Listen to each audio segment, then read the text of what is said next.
Good evening, everybody. Welcome to The Sane Progressive.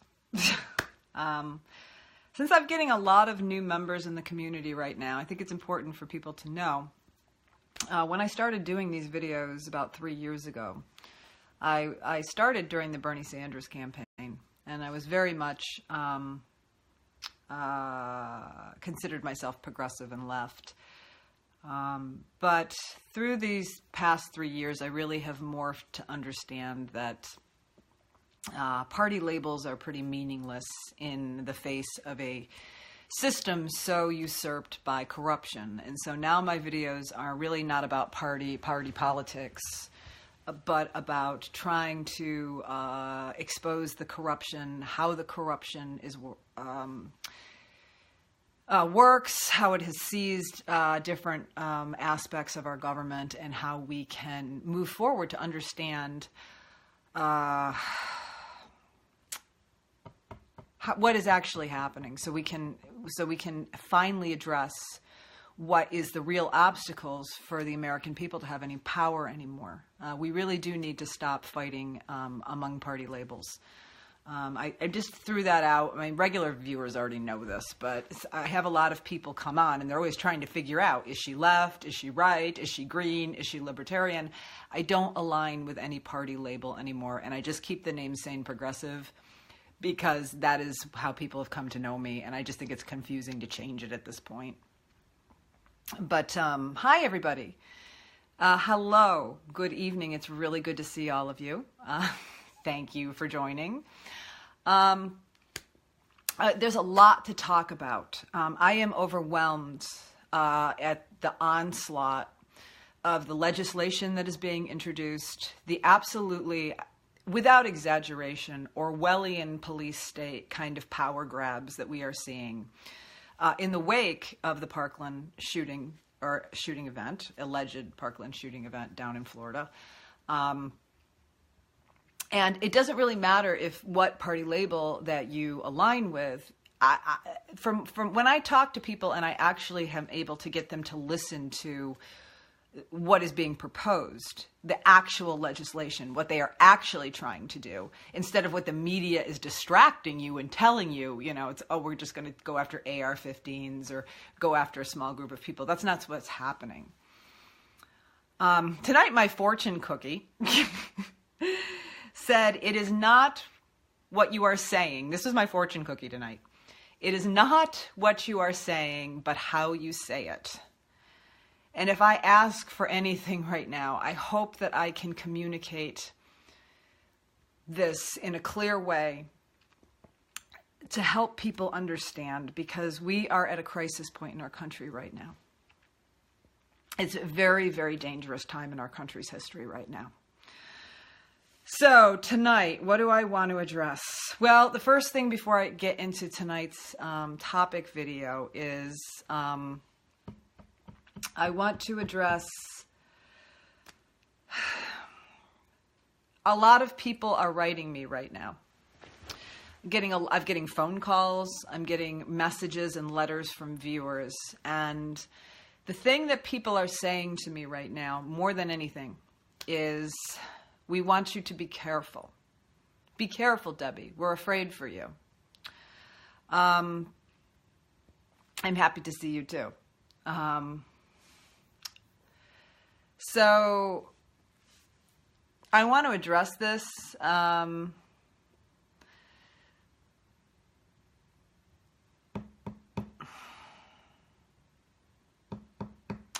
It really is stunning to me that what I have been doing, really, because the reason people are scared is because I'm talking about the Florida shooting. People are really concerned for me about the Florida shooting.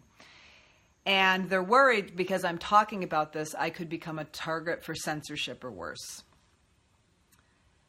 I think this is really very, very troubling, because if you look at what I'm doing in my videos, I have presented nothing but publicly available documentation, and we're going to do some more of it tonight. We are going to go through the arrest report and the booking report, and we're going to look at a little more video footage. All right, that's what we're going to review tonight. And we're going to talk about Jeff Sessions saying communities need involuntary commitment option for mentally ill.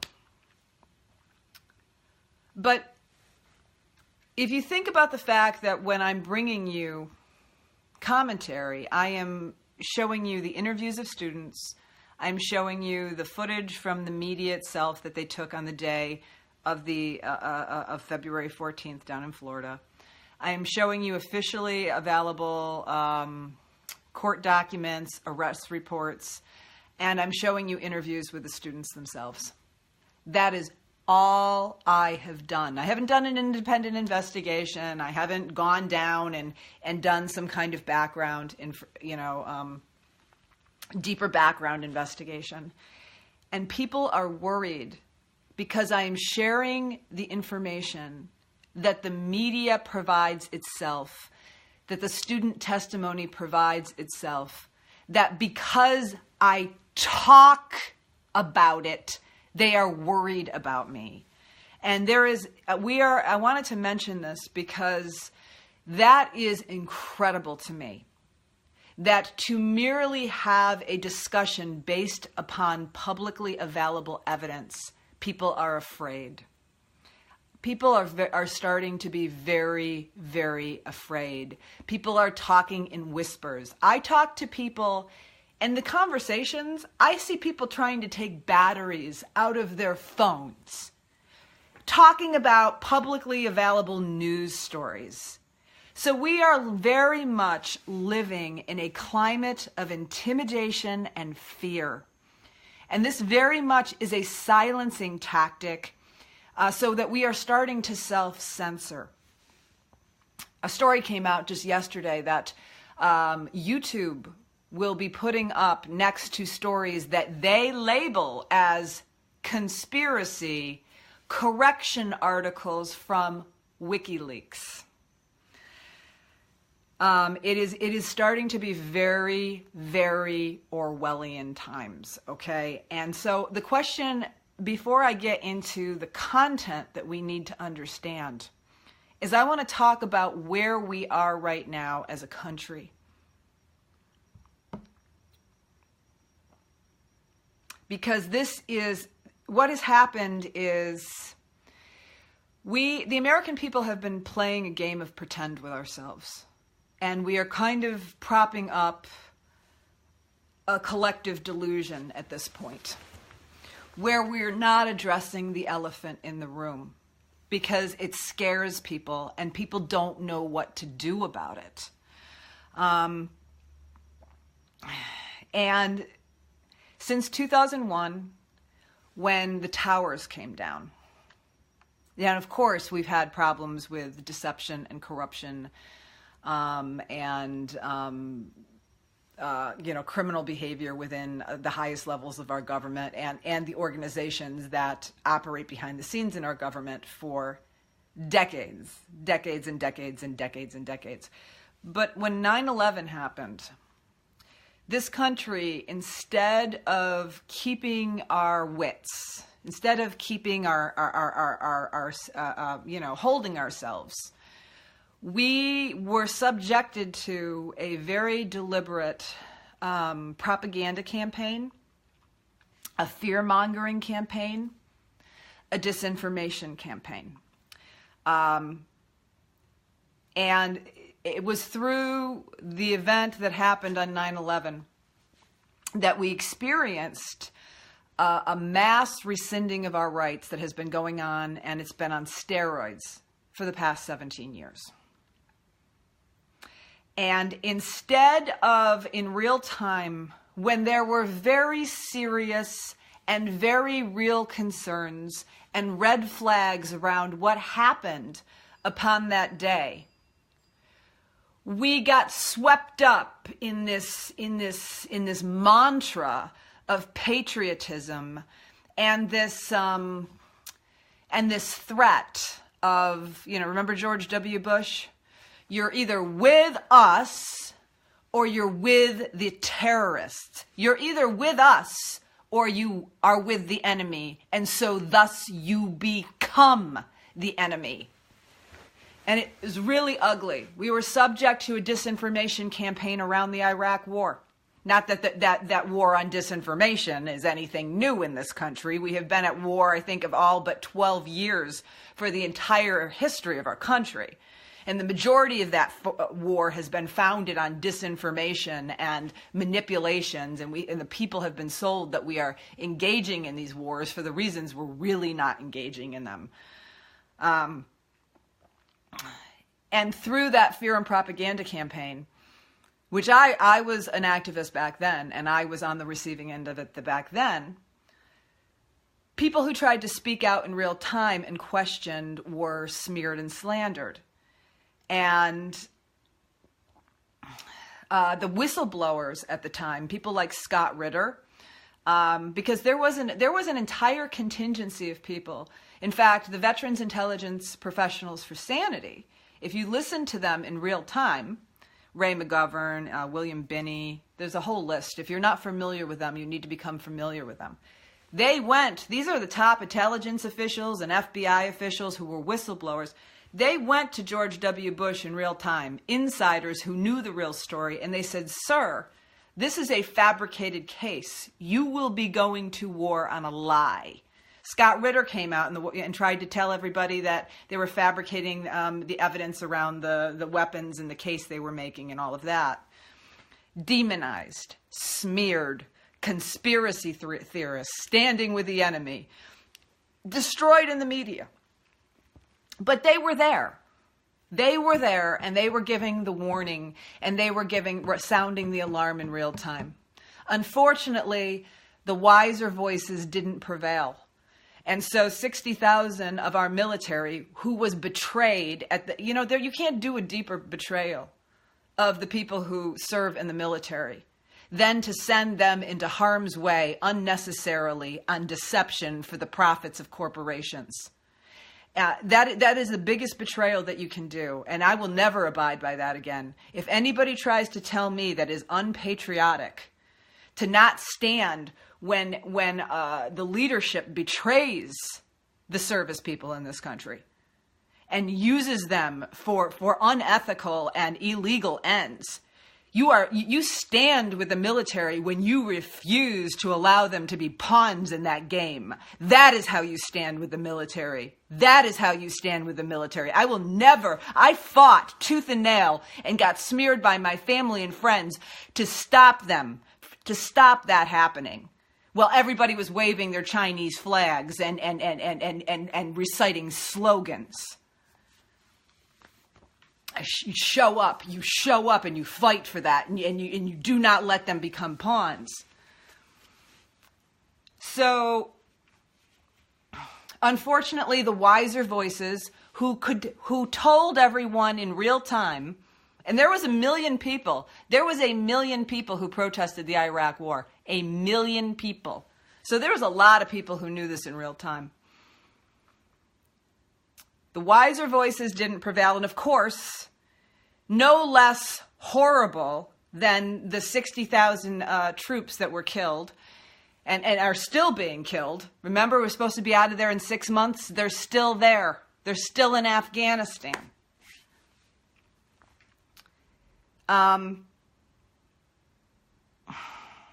And just as horrible was the 1 million people who did nothing to us, who had nothing to do with 9/11, who were murdered on a lie. 3 million refugees were manufactured. 1 million women and children were driven into the sex trafficking trade. Not to mention that during the Iraq War, we also saw the indoctrination of a new way that the United States was going to move forward in the way that we have foreign conflict. What is the new way we have foreign conflict now? Well, we have the Bush Doctrine, which Obama indoctrinated. He didn't charge the previous administration as they should have stood trial for war crimes. In fact, everybody who voted to authorize the Bush administration to move forward with what was a criminal act against the Geneva Convention should also have stood and faced consequences for violating international law. But we didn't do that. No, we didn't stand trial or hold ourselves accountable. Obama indoctrinated the Bush doctrine, and the Bush doctrine is what? The Bush doctrine is preemptive war on the suspicion of a future threat. And Obama indoctrinated the Bush doctrine by using the same premise, the same preemptive premise, to go into Libya and illegally oust Gaddafi. And directly because of that policy, he so destabilized Libya, and they have put so many arms in there, and we know now, even Reuters and AP admit that the United States has been directly arming the groups that we say are the criminals and the terrorists that we are fighting.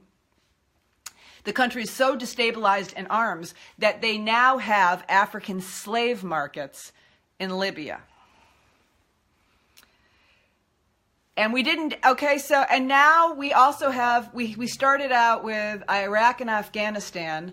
Obama expanded 2 wars to 8. We don't have votes in Congress over war anymore. We are just in perpetual, unending war on a feeling, because that's what the war on terror is. It's not against anything. It's the war on a feeling, the war on terror.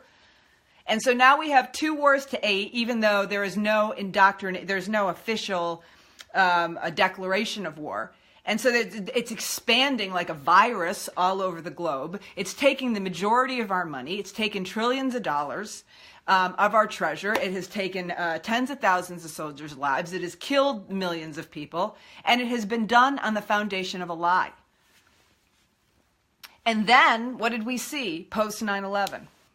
We saw the Patriot Act 1, the Patriot Act 2, the establishment of the Department of Homeland Security, which has unconstitutionally seized authority over 16 critical infrastructures, most recently over our election system. A unconstitutional entity that exists so that it can bypass legal oversight and make rules based on security threats. And there is always a security threat. And the United States is now in an unconstitutional period. We are in a post-constitutional period. They've suspended habeas corpus, the right to have, you have to have trial or charges brought against you. They can indefinitely detain somebody without trial or charges. We have relinquished our rights. And what did we do it on? 9/11. The official story on 9/11, you have to literally disregard the laws of physics to believe the official story of 9/11. And I am looking at it, and even though there have been tens of thousands of credible people, including engineers and scientists and academics and demolition experts and police officers and witness testimony from the inside, that show that the official story is a complete and utter sham, we still, to this day, 17 years later, talk about 9/11 under our breath. And so what we've done and what we are doing right now is we've gone along with all these massive rights grabs against us on an event that looks like that it is not what, I'm not even going to get into describing 9/11, but anybody who has investigated it objectively knows that the official story is a lie. And we've relinquished our rights on it. And people won't, and it's happening again. It's happening again. We're moving into this period where we are to believe that there have been 33 mass disaster events, mass shooting events in the past couple of years. Now, what has changed? I'd like to ask you, what has changed in the past couple of years? Because the access to weapons or the access to ammunition, none of that's new, guys. That didn't all of a sudden appear over the past few years. That's been on forever. So it's not that the guns are there. What happened? Right now, post-Parkland shooting, we are literally watching the same kind of thing that happened after 9/11 happen again. A story that if you critically evaluate, objectively evaluate, by looking at the evidence that is being publicly presented by the media, by the police, by the court documents, by the student interviews, by the video footage that was provided on the day of the event, it is very clear that that story is so contradictory and has so many red flags that if we were a sane and thinking country, we would not be talking about more rights relinquishment on anything. We would be demanding to understand what happened on that day before moving forward in this same absurd pattern that we keep doing over and over again. And it's happening now. I have been documenting the Parkland shooting, and the I'm going to share more with you in a moment. But really, what's important about this, and before I get to talking about the arrest report and the stunning findings in that arrest report and what Jeff Sessions is now expanding to do, the message I want to get across to people, more than anything, if you hear anything from me, is we have got to stop going along with a game of pretend and look at what is right before our very eyes. And we have got to speak out and stop being cowed by what is bullying tactics. Because what do you hear if somebody even brings up Florida? You can't even get a word out of your mouth without being called a conspiracy theory, a crazy person, or you are being disrespectful to the person there. There is nothing disrespectful to anyone or crazy about objectively analyzing information and having a logical discussion around it. And if there are red flags that demand that we need more answers, you follow them. It doesn't have anything to do with if you're right or left. It has nothing to do with Alex Jones. It has nothing to do with anything other than keeping our heads like we didn't have happen after 9/11 so that we can see what's before our very eyes.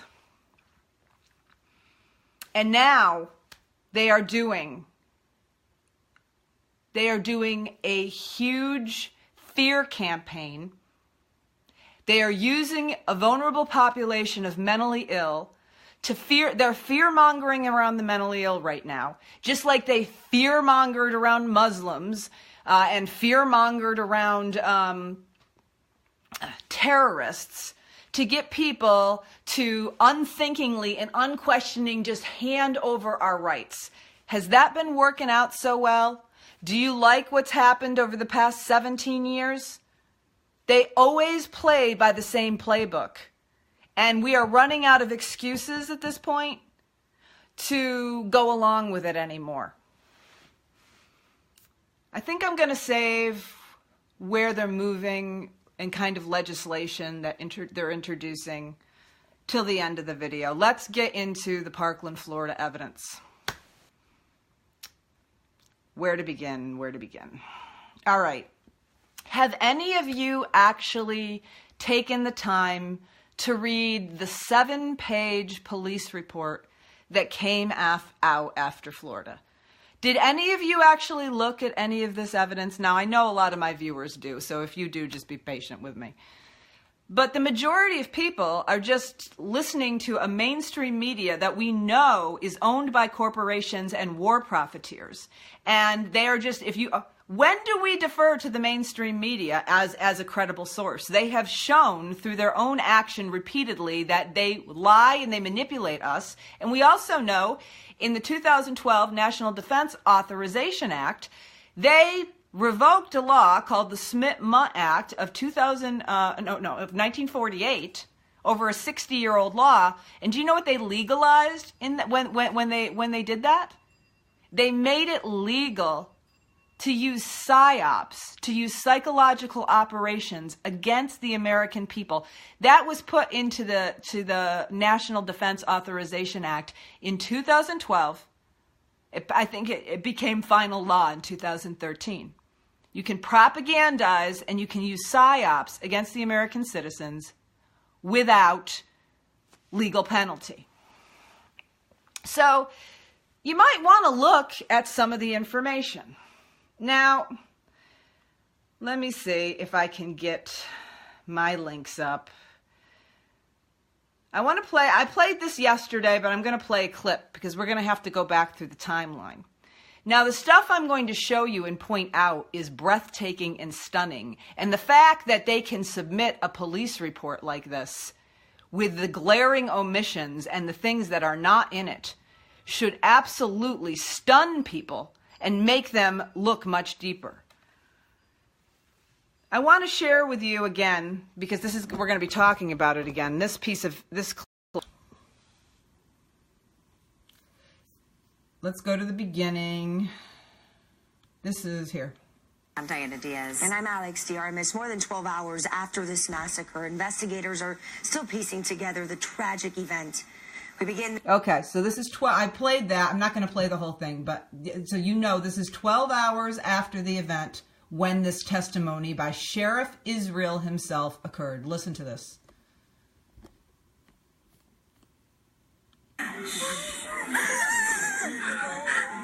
Being from the school, victims rushed to the hospital. The SWAT team cleared the buildings and the shooter still at large. As the search continued, the news devastating. 17 people dead. 12 people within the building, 2 people just outside the building, 1 person out on Pine Island Road, and 2 people lost their lives in the hospital. Investigators listen to that again. 12 people within the building, 2 people just outside the building, 1 person out on Pine Island Road, and 2 people lost their lives in the hospital.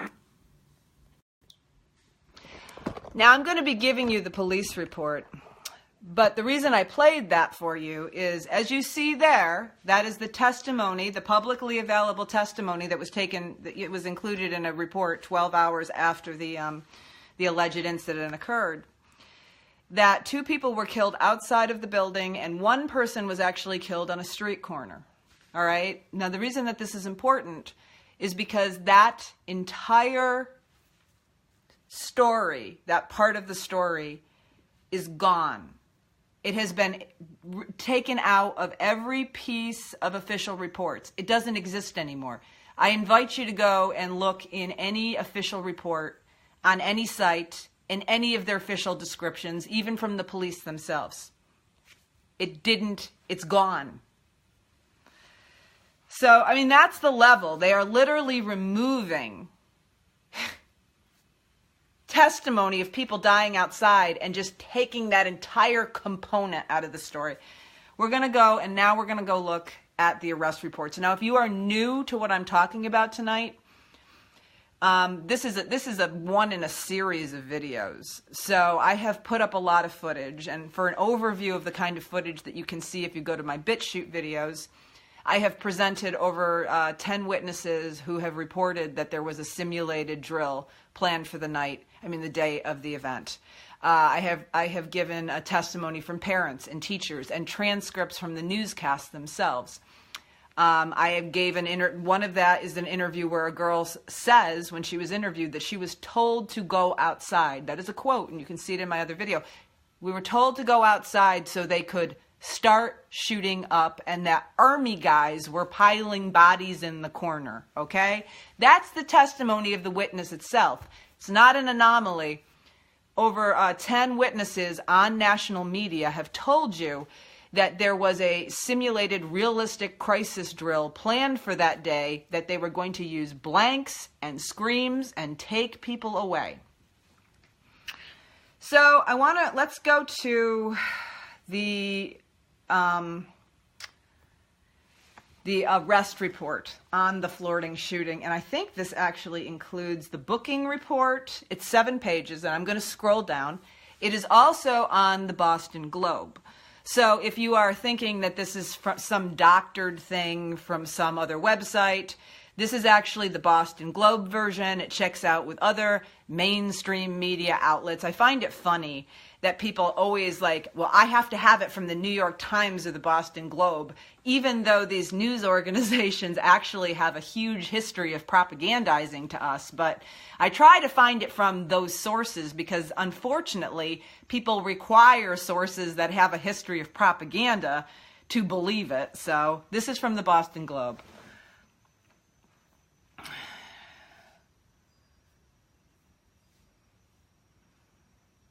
Okay, let me just get my camera nice and steady, and we'll try to look at this together with as little glare as possible. We're gonna go through. Oh God, let's see. So let me get this set up. We'll look at it. I want to get it as clear as we can, so you can really see. I'll zoom in too. Let me get this set up so it's nice and clear for everybody to see. Okay, now let me show you. I want to show you that the web address here is, come on, Boston Globe. You can see that's the Boston Globe right there. I will give you the link. This is off the Boston Globe site itself. Let's go through the arrest report because this thing is a joke. Anybody who could look at this report and not demand an investigation just on this report is not being honest with themselves. All right, let's see. Come on, sorry about this. I'll have it just in a minute. Come on. My tripod stand is broke. I'm sorry. Okay, ready?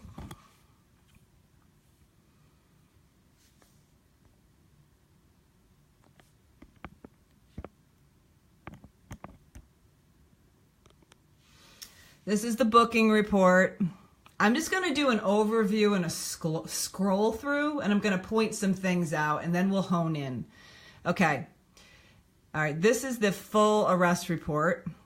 Now, the first thing that you will notice here is charges. This is the booking report. The date is 2/15 of 2018. It was submitted at 6:22 a.m. It looks like. Nicholas Cruz, you got the, just the details of that. And then arrival date, log date. Now, the first thing that you're going to notice here is a charge list. Now, that doesn't seem so odd, does it? So, charge initiation date, 2/15, murder premeditated, 1. Murder, and then charge number 2, murder premeditated. You know what's really interesting about these murder premeditated charges in this police report? There's no victims' names, but that is not the weirdest thing about this report. That's just one small detail. Okay, so you see there's no victims' names next to, no victims' names. I don't know. I mean, you're going to charge somebody with murder and not put their name down, but okay. They do have an attached list of the victims. It only includes 13 of the 17 people that Nicholas Cruz allegedly murdered. So it is missing 4 names of the murdered within the report itself. So these are the charges. They are all murder premeditated. Those are the charges, right? And this is the complaint affidavit. And also, if you go cancel, hold on.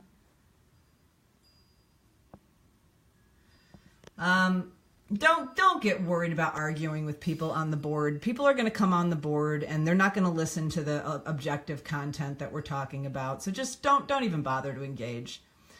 Now I'm going to show you. So we're going to scroll through, and then so they give you the charges, 17 murder premeditated charges. We're going to read the actual text of this police report here, but I want to show you something else. You're going to see this couple paragraphs here. See attached victims list. This is the attached victims list. I'll show it to you here. you can see this is the victims list that only has 13 of the 17 people. 1, 2, 3, 4, 5, 6, 7, 8, 9, 10, 11, 12, 13 names. You can also, I'm going to give you the link so you can go to the Boston Globe, and I invite you to please review it for yourself. But you know what else is missing in this report besides 4 of the victims' names and any name associated with the premeditated murder charge next to the actual charge? Do you know what else is missing in this entire report? Not in it. Nicholas Cruz allegedly shot 14 people. There is nothing mentioned in here about anything to do with Nicholas Cruz shooting 14 people. Now, I would also like to show you this report. We're going to get into reading the description, which is, this is, now, okay, so let me see here. This is a 7-page report, right? Look at this. I want you to look at this. 7-page report. 1 page is just like, the premeditated charges. There is literally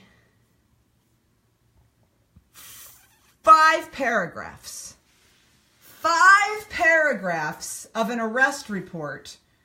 It provides no actual details. It provides no timeline. It provides no description of the weapon. It provides no serial number of the weapon. It provides no location. I am telling you, when I recently my car got hit by a semi-trailer. It was a little accident. It scraped me as it was going by. And, the police, did a report for the insurance company. Do you know that report for my little traffic thing, where they had to pay probably $1,000 from his insurance company, was 5 pages long and had 10 paragraphs in it. This is a 5-paragraph report with no times, no weapon detail, no 4 names of the victims not even included. No mention whatsoever of the 14 people he allegedly shot. And this is supposed to be a arrest report.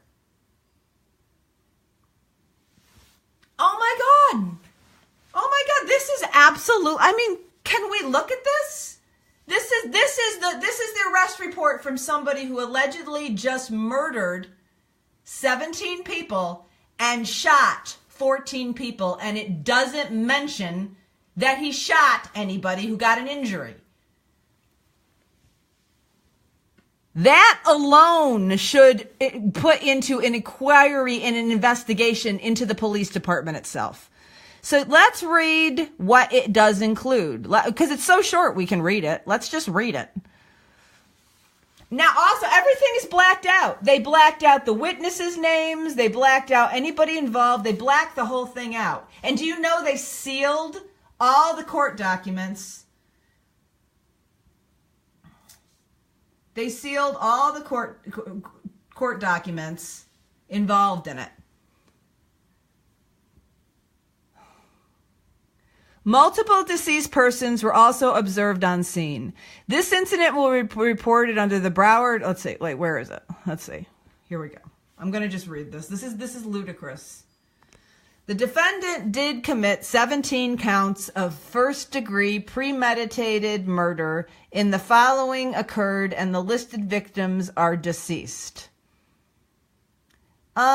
I want to point something out to you. Do you see how they didn't say alleged? They just said that he did commit 17 counts of first-degree premeditated murder, where the police try him in the police report. He did do it. On Wednesday, February 14th, 2018, at approximately 2:23 p.m., multiple 911 calls were received advising of a shooting that was occurring at Stoneman Douglas High School, located at 5901 Pine Island Road, Parkland. Upon clearing the school, responding units rendered aid to multiple shooting victims who were transported to multiple hospitals. But as you see, there is no charges or any mention of any of their names in this report. Multiple deceased persons were also observed on the scene. This incident will be reported under Broward Sheriff's Office case number yada, yada, yada. As units were responding to the scene, a description of the shooter was broadcast after the police radio. As a result of the chaos, multiple persons were fleeing the school. After the shooting, the shooter blended in with fleeing students and was able to elude arriving officers. A sworn statement was obtained from witness, blacked out, who was employed as a campus monitor at Stoneman Douglas High School. Blank stated that he observed Cruz, who he recognized as a former trouble student, arrive at the school in a small golden-colored vehicle. Stated that Cruz was wearing a maroon shirt, black pants, and a black hat. Stated Cruz was carrying a black duffel bag and was wearing a black backpack.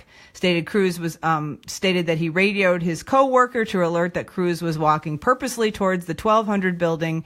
Stated that within a minute he heard gunshots and called the code red, indicating an emergency on campus. Approximately 1 hour later, a subject fitting the description of the shooter was contacted at Wyndham Lakes Boulevard South, Coral Springs, and identified as Nicholas Cruz. Witnesses responded to where Cruz has been located and possibly identified Cruz as the person he observed entering the school prior to the shooting. Contact was later made with witness, who advised that she is an Uber driver, redacted, and that she drove Cruz to Stoneman Douglas High School and dropped him off there. Arrangements for an Uber ride can only be made via the smart device software application. It was later ascertained that Cruz was currently living at yada yada with blank blank, the head of the household. That Cruz's parents were both deceased and that he allowed Cruz to live at his residence for the past few months. Stated Cruz had his own room inside his home.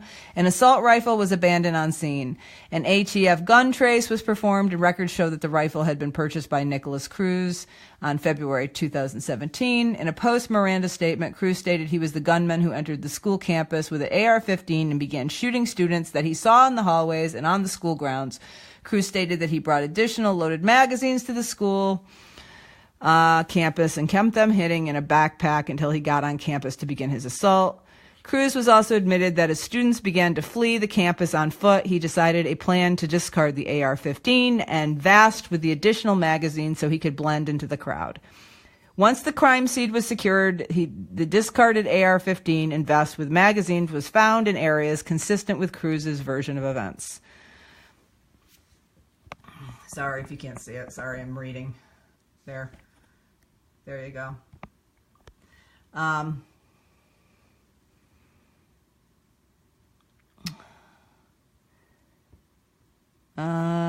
Where did it go? The listed victims were the subjects found on the school campus who had been shot and were pronounced deceased, or were victims found shot on the school campus and taken to the North Broward Medical Center where they were pronounced deceased. The victims' deaths were caused by the criminal act of Nicolas Cage and the killings done with a premeditated design. Further, during the commission of the murder, Nicholas did actually possess and discharge a firearm, and as a result of the discharge, death was inflicted on the foregoing individuals. And then they only include 13 of the 17 people. That is your full arrest report and booking report for somebody who shot 14 people, which doesn't include any charges or no charges against any of for shooting 17 people. No names of anybody who was shot. 4 of the victims who were allegedly deceased are missing entirely from the police report, and the police report contradicts the entire story that has been told to the police. I'm going to play that again. I'm going to play Sheriff Israel's testimony again. Listen to him. Devastating. 17 people dead. 12 people within the building. 2 people just outside the building. 1 person out on Pine Island Road, and 2 people lost their lives in the hospital. Investigators would later... So somebody on a street corner, 2 people outside the building, and then some people in the school. The police report does not include, they just said somebody saw him walking towards the school carrying a black bag. He was walking purposely towards the school. He enters the school. The crime begins. Sheriff Israel on the news. There was 2 people outside.